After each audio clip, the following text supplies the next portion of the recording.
ငြိမ်းချမ်းသာယာမှုပေါင်းကောင်းကြီးမင်္ဂလာပေါင်းတက်ရောက်ကြပါစေအစ္စလာမုအလိုင်ကွမ်ဝရဟ်မတုလာဟီဝဘရကာတူဒီတစ်ပတ်တောက်ကြနေပညာပေးစီစဉ်မှာကျွန်တော်အနေနဲ့လက်ရှိမြန်မာနိုင်ငံပါဝင်ကဘာကြီးကအထူးလိုအပ်နေတဲ့ခေါင်းစဉ်တစ်ခုဖြစ်တဲ့နောင်လာနောင်သားကေကြစို့ကဘာဂျိုအတွက်စိုက်ကြစို့ဆိုတဲ့ခေါင်းစဉ်ပဲဖြစ်ပါတယ်ဒီခေါင်းစဉ်ကိုပြောရတဲ့ရည်ရွယ်ချက်ကတော့ဒီနေ့ global warming လို့ခေါ်တဲ့ကမ္ဘာကြီးပူနွေးလာမှုနဲ့ climate change လို့ခေါ်တဲ့ရာသီဥတုပြောင်းလဲလာမှုဟာကမ္ဘာလူသားတွေကိုချိန်ချောက်လျက်ရှိနေပါတယ်။တနည်းပြောရရင်တော့ဒီနေ့အပူချိန်တွေမြင့်တက်လာတယ်ပေါ့။မြန်မာနိုင်ငံမှာဆိုရင်လည်းစိုးစိုးဝါးဝါခံစားနေရပါတယ်။အဲ့တော့ဒီဟာဘာကြောင့်ဖြစ်ရလဲဆိုတဲ့အကြောင်းရင်းတွေထဲမှာတစ်တိုးတွေပြုံးတီးသွားတဲ့ကိစ္စဒါလည်းတစ်ချက်ပါပြီးရင်သဘာဝပတ်ဝန်းကျင်ထိမ့်သိမ့်မှုညံပြင်းတာသို့မဟုတ်ပြက်ကွက်တာအဲ့ဒီကအဓိကဒီနှစ်ချက်ကြီးကပါဝင်နေပါတယ်ဒါဆိုရင်ကျွန်တော်တို့ဘာလုပ်ကြနံပါတ်1မဟာဗျူဟာရပြောရင်အစိုးရတွေအနေနဲ့ဒီနေ့ကာဗွန်ဒိုင်အောက်ဆိုက်လို့ခေါ်တဲ့အဆိပ်ဓာတ်လွှင့်ထုတ်မှုကိုလျှော့ချမဆက်ယုံနေမော်တော်ကားတွေစသဖြင့်ပေါ့ဒါကတော့အစိုးရတွေကမူဝါဒနဲ့လုပ်ရမယ်ကိစ္စပြီးတဲ့အခါမှာကျွန်တော်တို့တစ်တော်တွေတဘာဝပတ်ဝန်းကျင်တွေကိုထိမ့်သိမ်းရတနိုင်မိသားစုလိုက်ရက်ကွက်လိုက်မြို့နယ်လိုက်နော်တိုင်းနယ်ပြည်နယ်လိုက်နိုင်ငံလိုက်ဒါကတော့ပြည်သူလူထုရဲ့ကဏ္ဍ NGOC နော် CSO အရက်ဖက်လူဖွဲ့စည်းတွေဘာသာရေးအသင်းဖွဲ့တွေဒါတွေကတကယ့်ကိုလိုအပ်လာပါတယ်ဒီလိုဆောင်ရွက်ရင်ဘာအကျိုးကျေးဇူးရှိမလဲ future generation ဆိုခေါ်တဲ့နောင်လာနောက်သားတွေအတွက်ကျွန်တော်တို့ကယ်တင်ရန်ရောက်ပါတယ်ပြီးရင်မြန်မာနိုင်ငံကြီးကိုကယ်တင်ရန်ရောက်ပါတယ်ကမ္ဘာကြီးကိုကယ်တင်ရန်ရောက်ပါဒါဒီကနေ့လက်တွေ့ဖြစ်နေတဲ့ကိစ္စတစ်ခုပါနော်အလွန်လွယ်ကူပြီးတော့ထိရောက်တဲ့ကိစ္စတစ်ခုလည်းဖြစ်ပါဒါနဲ့ပတ်သက်လို့ကျွန်တော်ဒီနေ့ကမ္ဘာပေါ်မှာဖြစ်သွားတဲ့ဖြစ်ရမှန်ကိစ္စ3-4ခုကိုကျွန်တော်တင်ပြပါပထမဦးဆုံးကိစ္စကတော့အင်ဒိုနီးရှားနိုင်ငံမှာဖြစ်သွားတာပါဒါလီလို့ခေါ်တဲ့ရွာကလေးပါသူကတော့ဒီနေ့ဂျာဗာအလဲပိုင်းပေါ့ဂျာဗာကျွန်းရဲ့အလဲပိုင်းဝိုနိုဂီရီလို့ခေါ်တဲ့ခရိုင်လာဝူလို့ခေါ်တဲ့တောင်ပေါ့လေအဲ့ဒီမှာဂျန်ဒိုလို့ခေါ်တဲ့တက်တော်ရှိပါတယ်အဲ့ဒီတောင်ပေါ့အဲ့ဒီဂျန်ဒိုလို့ခေါ်တဲ့တက်တော်ဟာ1960ပြည့်နှစ်တွေတုန်းကတောမီတွေအကြီးကျယ်လောင်ကျွမ်းခဲ့တယ်ဒီတိုင်းပဲ1980ပြည့်နှစ်တွေမှာလဲတောမီတွေလောင်ကျွမ်းရင်းနဲ့ထိမ့်သိမ့်မှုမရှိတဲ့အခါမှာနောက်ဆုံးဒီတက်တော်ကြီးကလွင်မြင်ပြီးခေါင်ဖြစ်သွားခဲ့တယ်အဲ့တော့ဒီတောင်ကြီးမှာရှိတဲ့ခုနဒါလီရွာကလေးတခြားနီးစပ်ရရွာတွေလည်းရှိတယ်ဘာဖြစ်ကုန်လဲဆိုတော့ຫນွေမှာဘာမှတောက်ရည်လည်းမရတော့ဘူးသူတို့စိုက်ပျိုးဖို့အတွက်လေယာမြေတွေစိုက်ပျိုးဖို့အတွက်ရေလည်းမရတော့ရှိတဲ့စိန်စမ်းတွေချုံးတွေလည်းအကုန်လုံးရေမရှိတော့ဒါຫນွေရာသီမှာဖြစ်ကုန်လုံးဝအခက်ခဲတွေကြုံမိုးရာသီကြတော့တခါရေကြီးပြန်တယ်ဒါလက်တွေ့ဖြစ်အဲ့တော့လူတွေကတောင်းဒါကိုမစင်စားမိအဲ့ဒီရွာမှာနော်စာတီမန်လို့ခေါ်တဲ့လေသမားကြီးတယောက်ရှိအသက်က60ကျော်အဖိုးကြီးပါသူကရာဘာချေရဲနဲ့ရာဘာစီးကတိတ်မရတော့သူတုံးသက်မိတယ်နော်ဒီတက်တော်ကြီးတွေပျောက်သွားတယ်ဆိုတော့အဲ့တော့ तू ကတယောက်တည်းစူးစမ်းတယ်ဘယ်လောက်ကြာလဲတော့20အဲ့ဒီပျောက်ဆုံးသွားတဲ့တက်တော်ကြီးတွေမှာ तू ကတက်ပင်ကြီးတွေစိုက်တယ်ဗန်ယန်လို့ခေါ်တဲ့ညောင်ပင်တစ်မျိုးပေါ့ညောင်မုတ်ဆုပ်လေးလည်းခေါ်တယ်ညောင်ပင်တစ်မျိုးပေါ့နော်တက်ပင်ကြီးပါဒီဟာတွေကိုစိုက်သူခမညာသူဆင်းရဲတာအဲ့ဒီမျိုးပင်ဝယ်ဖို့ဆိုတာကဒီညောင်မျိုးပင်ကနည်းနည်းဈေးကြီးတယ်အဲ့တော့သူခမညာမဝယ်နိုင်ရှာဘူးအဲ့တော့ तू ကသူ့ရဲ့အိမ်ခြံထဲမှာလေးညင်းပင်နေစိုက်တယ်ပြိုးပင်နေနော်ပြီးတော့မှအဲ့ဒီလေးညင်းပြိုးပင်10ပင်ရောက်ရင်အခုနညောင်ပင်တစ်ပင် तू မျိုးညောင်ပင်ပြိုးပင်တစ်ပင်ဝယ်လို့ရတယ်အဲ့တော့သူ့ခြံထဲမှာ तू ကအဲ့ဒီလေးညင်းပင်လေးတွေစိုက်ရင်းနဲ့တဖြည်းဖြည်း तू ကညောင်ပင်တွေစုတယ်စုရင်းနဲ့နော်အဲ့ဒီမှာ तू စိုက်လိုက်တယ်ဧကပေါင်း250လောက်ရှိတယ် ဒီတောကြီးอ่ะအလွန်ကြီးပါတယ်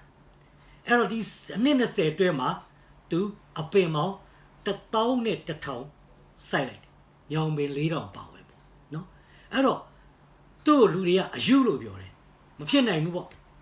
ကျွန်တော်တို့မြန်မာစကားနဲ့ပြောရင်နှမ်းလက်စီနဲ့စီမဖြစ်ဘူးပေါ့ဝိုင်းလှောင်ကြတယ်ဒါပေမဲ့သူကဘသူတွေပါပဲပြောနေနေစူးစမ်းသွားတယ်အားလုံးနှစ်20ကြာတဲ့အခါမှာ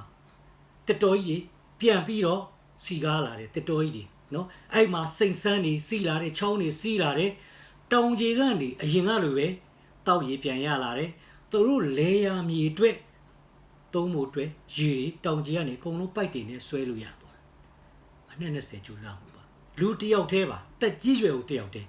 အခုတော့အယူလို့ပြောတဲ့လူတွေကဒီနေ့သူကဟီးရိုးတယောက်ဖြစ်ဒါပေမဲ့သူကပြောတယ်ကျွန်တော်လူတွန်းလူတူးလူစမ်းသားတယောက်လူစမ်းတယောက်လို့မဆက်ဆံပါနဲ့တယ်သူစွမ်းရှိတဲ့လောက်လူသားအကျိုးပြုလုပ်သွားတာတဲ့သူဘာမှမလုပ်ပါအလူဖြူစင်နဲ့စိတ်စေတနာနဲ့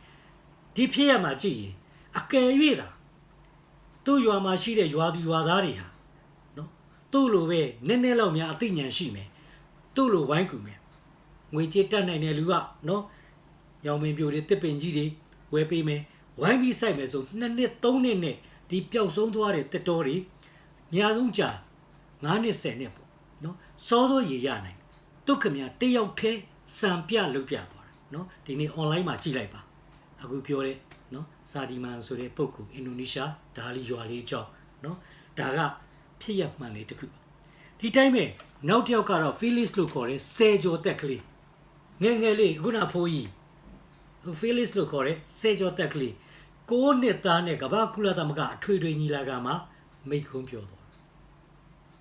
သူဘာအတွက်ချီချူခံငယ်ငယ်လေးတွေကသူဟာဒီတစ်ပင်ဆိုင်ကဘာကြီးကိုကဲတင်မှုသူငယ်ငယ်လေးတွေဒီအသိတွေပေးထားတဲ့ခါမှာသူတစ်ပင်ဆိုင်ရအောင်နော်တစ်ပင်မောင်းတန်းနဲ့ချီပြီးဆိုင်သွားတယ်နော် plan for the planet ဆိုတဲ့ဒီဆောင်ပုတ်ကြီးနဲ့အုပ်စုကြီးဖွဲ့နောက်ဆုံးကုလသမဂ္ဂကိုရိုင်ကပူပေါင်းပြီးတော့နော်ဒီနေ့ဘလုတ်စိတ်ထားဒီကလေးကိုဂုံယူဖို့အတူယူဖို့ကောင်းလဲဆိုတော့ကဘာပေါ်မှာရှိတဲ့လူတယောက်ချင်းအတွက်လူတယောက်တဲ့တစ်ပင်150စိုက်မယ်ဆိုတဲ့ဖြစ်နိုင်တာမဖြစ်နိုင်တာtrillions ဒါပေမဲ့ဒီစိတ်ထားနဲ့သူစူးစမ်းနေတယ်ဒီနေ့ကဘာကြီးကဒီစေကျော်တက်ကလေးကိုဂုံပြုတ်ရတယ်ခုနတက်ကြီးရွယ်ကိုနော်အခုဒီစေကျော်တက်နောက်တစ်ယောက်ဒါကတော့ခုနဟာက National Geographic ကသူ့ရဲ့နော်ကျွန်တော်တို့ website ကမှာကြည့်လိုက်ပါဂုံပြုတ်ထားတဲ့ပုံကိုယ်တွေတစ်ပင်စိုက်ပြီးတော့ကဘာကြီးကိုကဲသွားတာနောက်တစ်ယောက်ကတော့အိန္ဒိယနိုင်ငံအရှေ့မြောက်ပိုင်းမှာရှိပါတယ်မဂျူဒီလို့ခေါ်တဲ့ကျွန်းလေးပါကျွန်းဆိုတာကပင်လယ်ထဲကကျွန်းမဟုတ်ဘူးเนาะဟိုမှာမြစ်တွေကြားထဲမှာရှိနေတယ်အကြီးဆုံးကျွန်းလို့ပြောလို့ရပါတယ်သူ့နာမည်ကဂျာဒပ်ပယန်လို့ခေါ်တာအဲ့တော့ဒီကျွန်းကြီးဟာတစ်ချိန်လုံးကစီစီကားကားနဲ့စိမ့်စိမ့်ဆူဆူနဲ့ဒါပေမဲ့ခုနကဘာကြီးပူနွေးလာမှုနဲ့ရာသီပြောင်းလဲမှုကြောင့်လွင်ပြင်တီးခေါင်ဖြစ်သွားတယ်မြမဗုဒ္ဓမြစ်ကလည်းမြေတိုက်စားတယ်နော်အဲ့တော့ငယ်မြေတွေလည်းဆုံးရှုံးလာတယ်လူပေါင်း3သိန်းဝက်လောက်နေတယ်အဲ့ဒီမှာနော်ဒါပေမဲ့ဒီပုဂ္ဂိုလ်ပါရန်သူစူးစမ်းခဲ့တယ်တယောက်ထဲနော်ဒီမှာတစ်ပင်တွေစိုက်အချိန်ပေးရနောက်ဆုံး Central Park တဲ့တာတဲ့တက်တော်ကြီးဒီနေ့ပြန်ဖြစ်သွားတယ်နော် Oasis ကြီးပြန်ဖြစ်သွားတယ်နော်ဒီတက်တော်ထဲမှာစင်နေကြားတွေကြက်နေတော့ပြန်ပြီးနေတဲ့တဘာဝအနေထားကိုပြန်ရောက်သွားတယ်တယောက်ထဲကြိုးစားသွားအတိစိတ်ဓာတ်လူဆိုတဲ့စိတ်ဓာတ်လူမျိုးဘာသာဘာမှမရှိဘူးလူဆိုတဲ့အတိစိတ်ဓာတ်နဲ့လုပ်သွားတာလူသားကိုကယ်တင်ရမယ်ဆိုတဲ့စိတ်ဓာတ်နော်ဘာမှအောက်တန်းကျတဲ့စိတ်ဓာတ်တွေမရှိဘူးခွဲခြားဆက်ဆံတယ်အများစုမပါပေမဲ့တယောက်ထဲလုပ်ပြသွားခဲ့တယ်ဒါပေမဲ့အများစုပါခဲ့ရင်အချိန်တိုတိုနဲ့ကျွန်တော်တို့အကျိုးကျေးဇူးခံစားဒါတွေကလက်တွေ့ဖြစ်နေတဲ့ကိစ္စဒီတိုင်းမဲ့ဒီနေ့ကဘာကျော်အမေရိကန်နိုင်ငံဝါရှင်တန် DC မြို့တော်ကြီးပေါ့နော်အဲ့မှာ Tidal Basin လို့ခေါ်တယ်ကန်ကြီးပေါ့တစ်ချိန်လုံးကဆိုရင်အမေရိကမှာပြည်ပကအဲ့ဒီလိုအသိဉာဏ်နဲ့တစ်ပင်တွေပန်းတွေတွင်ဖို့တော်တော်စိုးရင်ဒါပေမဲ့ဒီပုဂ္ဂိုလ်ကတော့အစိုးရနဲ့နှီးစပ်အစားအသောက်နဲ့ပတ်သက်တာအဲ့တော့ तू က Tidal Basin လို့ခေါ်တယ် တော်တော်များများပြည်ပကနေအပင်တွေမှားတယ်နောက်ဆုံးသူဘာတွေ့လဲဆိုတော့ဂျပန် cherry ပင်တွေတားလာပွင့်တဲ့အခါကျရင်နော်အဲ့တော့နောက်ဆုံးသူက cherry ပင်တွေမှားလိုက်တယ်သူ့ရဲ့ channel မှာစိုက်အချိန်ရောက်တော့ပွင့်တဲ့အခါမှာအမေရိကန်တွေကဒီမှာမတွေ့ဘူးလေအမေရိကမှာတကယ်လက်တွေ့တော်တော်လှတော့လာပြီးကြည့်ကြနောက်ဆုံးသူပင်ပြိုတချို့ကိုနီးစပ်တဲ့မြို့ပေးတယ်ဒီကနေရတစ်ဆင့်နောက်ဆုံးအဲ့ဒီခုနဝါရှင်တန် DC မြို့တော်ကြီးရဲ့နော် Tidal Basin ပေါ့ဒီကန်ကြီးရဲ့ဘေးတစ်လျှောက်မှာအခုဆိုရင်မျက်စိပသာရဖြစ်လောက်အောင် cherry တော်ကြီးအလွန်လှပါတယ်နော်အဲ့တော့ဒါတွေက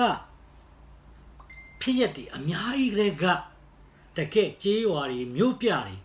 စံနမူနာဖြစ်လောက်အောင်ကျွန်တော်တို့ပြုပြင်ပြောင်းလဲသွားတာတစ်ပင်ဆိုင်ရင်းနဲ့တဘာဝကြီးတူပြန်လဲပြောင်းလဲနိုင်တဲ့ potential တွေခမားတို့ကျွန်တော်တို့အားလုံးထဲမှာ potential လို့ခေါ်တဲ့စွမ်းရည်ဘုံတွေရှိတယ်တယောက်ချင်းလဲလုပ်လို့ရတယ်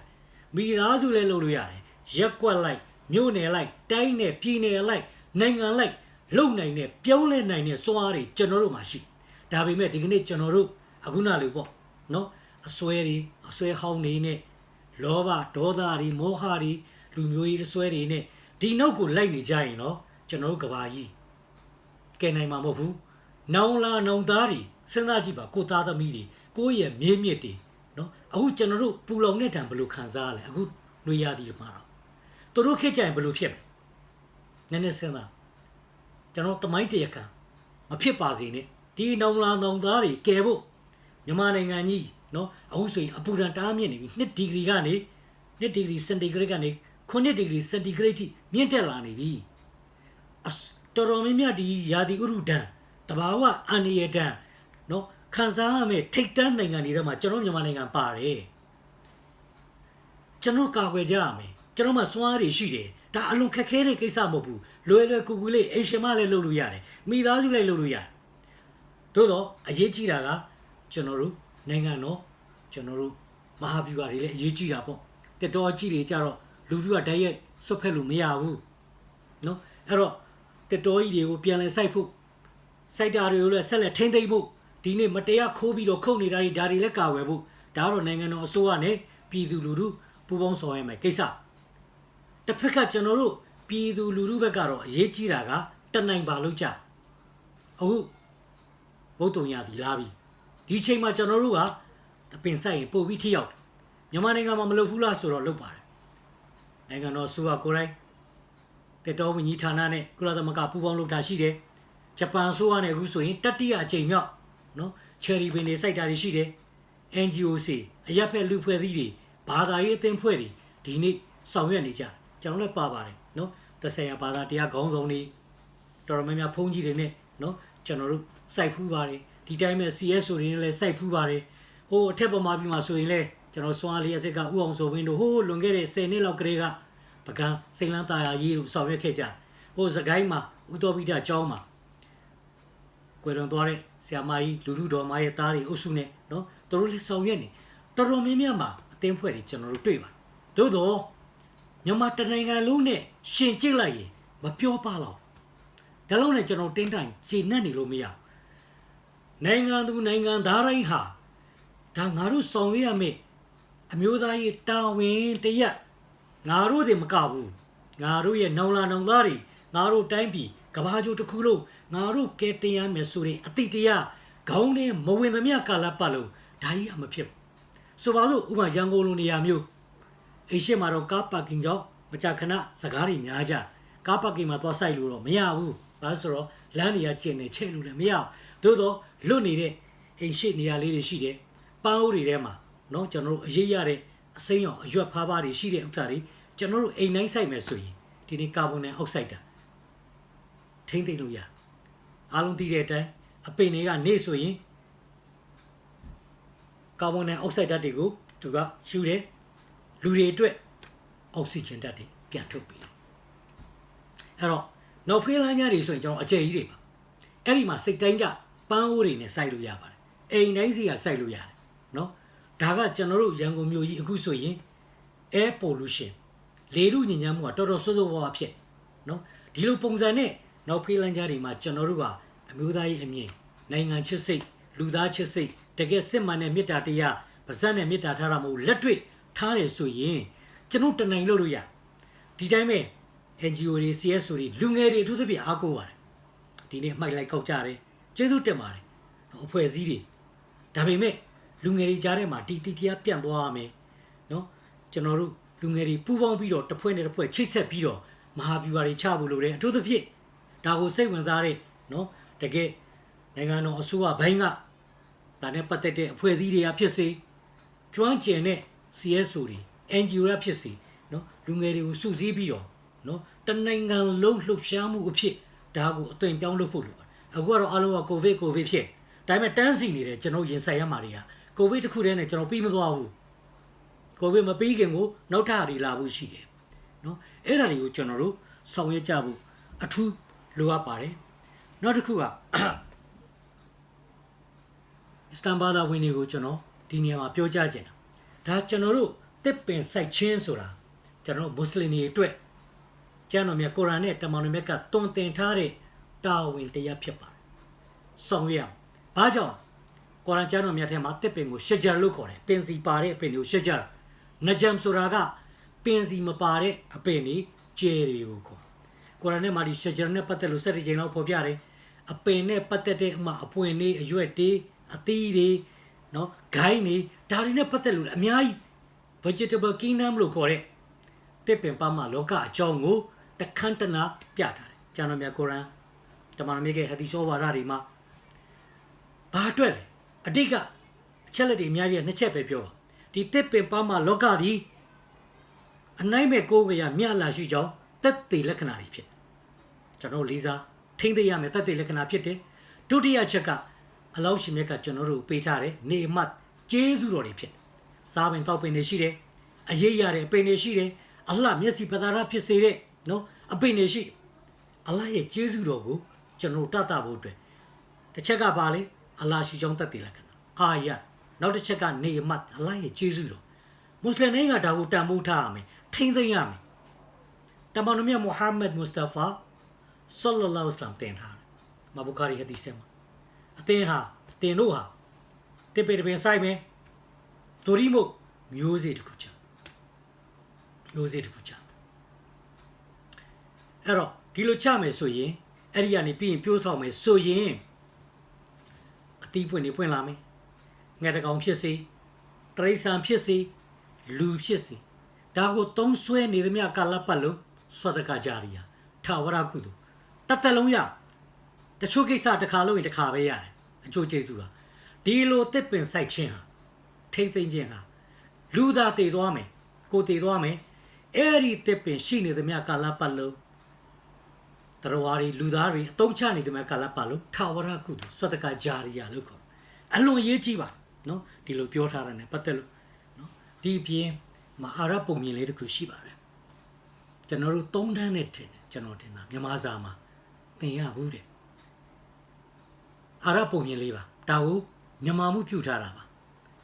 အေရှိမင်းသားကတိုင်းကလှဲ့လေသူတယောက်တည်းရှောက်ကြည့်တနေရာရောက်တော့အဖိုးကိုတယောက်ကတရက်ပင်ဆိုင်နေအေရှိမင်းသားမေးတယ်အဘတက်ကဘယ်လောက်ရှိပြီလဲအခုမှဒီပင်ဆိုင်နေတာဒီပင်ရဲ့အကျိုးကျေးဇူးရောအဘကခံစားမှာမဟုတ်လို့လားလို့မေးလိုက်အဲ့တော့ဖိုးကဘာပြောလဲအိုမင်းသားရှင်မင်းသားဟိုမှာတွေ့လားအပင်ကြီးတယ်အဲ့ဒါဘာလို့စိုက်ခဲ့တာမဟုတ်ဘူးဘာလို့ရဟိုးရင်လူတွေစိုက်ခဲ့တာအဲ့ဒီတွေ့ဒိုမျိုးဆက်ကအကျိုးကျေးဇူးခံစားအခုလဲဒိုစိုက်ခဲ့မှာနော်မျိုးဆက်တွေကအကျိုးကျေးဇူးခံစားမှာတနည်းပြောရင်ပါလေမေတ္တာဝါဒလူသားဝါဒအပြောဖို့နော်အဲ့တော့ပြန်ပြီးတော့ခြုံကြည့်မယ်ဆိုရင်နော်ကျွန်တော်တို့အခုကျွန်တော်တင်ပြချက်ကဒီနေ့ကျွန်တော်ရှင်းဆရမယ်ကဘာကြီးပူနွေးလာမှုနဲ့ရာသီဥတုပြောင်းလဲခြင်းဒါကိုအသေးစိတ်ပြီးတော့ပြောပါအခုတော့ဒီနေ့ကကျွန်တော်တစ်ပင်စိုက်ပျိုးခြင်းကဏ္ဍဘာလဲဆိုတော့မုတ်တုံလာပြီးဖြစ်တဲ့အတွက်ပြင်ဆင်ကြဖို့ဆောင်ရွက်ကြဖို့တိုက်တွန်းနှိုးဆိုတာပါအလွန်အရေးကြီးပါတယ်လွယ်လွယ်ကူကူနဲ့အထီးရောက်ဆုံးကဘာကြီးကိုကယ်တင်နိုင်တဲ့ကိစ္စတစ်ခုလည်းဖြစ်ပါတယ်ရုပ်ပိုင်းဆိုင်ရာအရာနာမိုင်းဆိုင်ရာအရာလည်းထာဝရကုသိုလ်ဖြစ်ပါတယ်နော်ဒါကြောင့်ကျွန်တော်ရဲ့ဒီတင်ပြချက်လေးကိုကြိုက်ရင် like လုပ်ပေးကြပါ share လုပ်ပေးကြဒါအလွန်ရေးကြီးလို့ မိမိရဲ့တတ်တယ်လို့စာပေနဲ့ဖြစ်စီစကားနဲ့ဖြစ်စီလေပတ်ဝန်းကျင်မှာဖြန့်ပြီးတော့ဒါကအမျိုးသားရေးလှုပ်ရှားမှုအသွင်တရဖြစ်လာအောင်ဝိုင်းဝန်းကူညီပေးကြပါလို့တိုက်တွန်းရင်းနဲ့ဒီတပတ်ကိုကျွန်တော်ညီကုန်းချုပ်ပါတယ်အားလုံးကျေးဇူးတင်ပါတယ်